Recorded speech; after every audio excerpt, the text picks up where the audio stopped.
the far-reaching effects of a lack of food across the population. Well, the International Committee of the Red Cross is calling on both Israel and Hamas to make a deal that allows humanitarian access into Gaza. In particular, the Red Cross says it is prepared and ready to bring in medicine, food and family news for the hostages in Gaza. And its teams are also prepared to scale up the delivery of life-saving aid safely to civilians in desperate need, adding the window for saving lives in Gaza is closing. The time to act is now.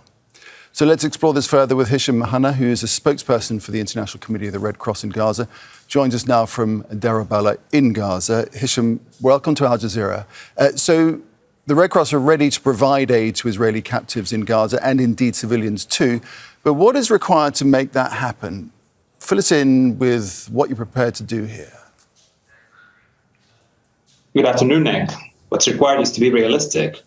We stand ready to practice our humanitarian role as humanitarian intermediaries, as we have been doing for the last decades since this conflict has already started in 1967.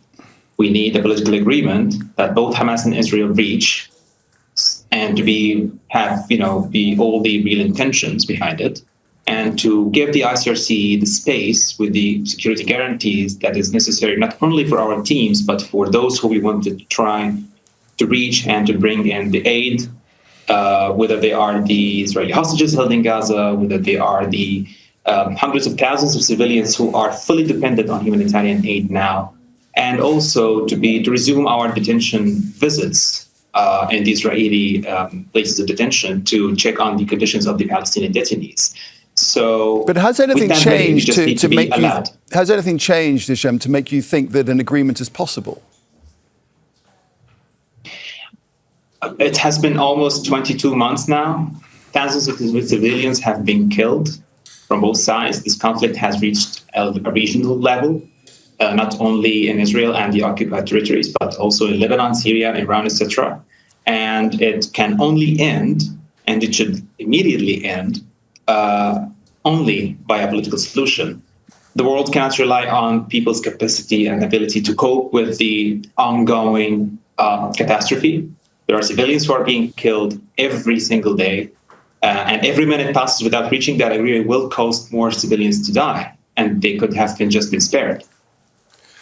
For this to happen, for you to provide for both the captives, the hostages, and for the 2 million civilians in Gaza, there needs, as you say, to be agreement between the Israelis and Hamas. And given the two sides' inability to reach accord up until this point, that seems incredibly unlikely, doesn't it?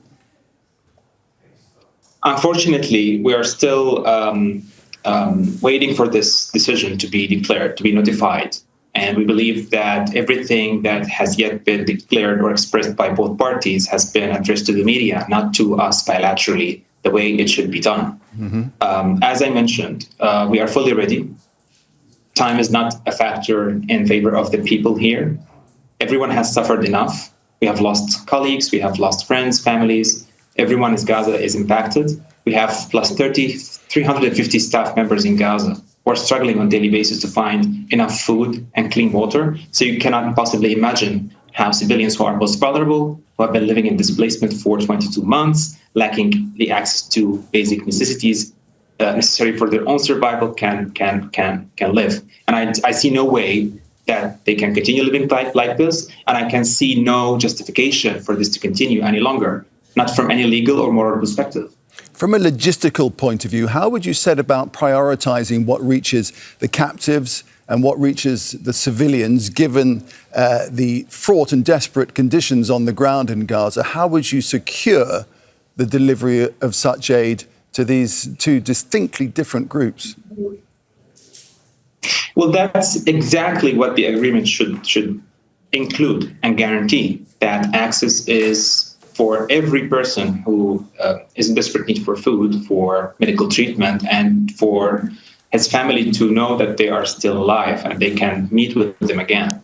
That includes the hostages, that includes the Palestinian detainees, that includes plus 2 million people in Gaza who have suffered enough. And we believe that every human being deserves to be treated in dignity, in humanity, and not to be not their health be more deteriorated because they don't eat or because they don't receive medical treatment or don't have safe water. This war has been broadcasted live for a long time enough for everyone to understand what needs to happen and what should stop from happening. And as you say, the window is closing faster. Hisham, we appreciate your time. That's Hisham Mhanna, a spokesperson in Gaza for the International Committee of the Red Cross. Thank you. Thank you. Don't miss out and get the full picture. Subscribe to Al Jazeera for reliable news and expert insights. Like, share, stay ahead.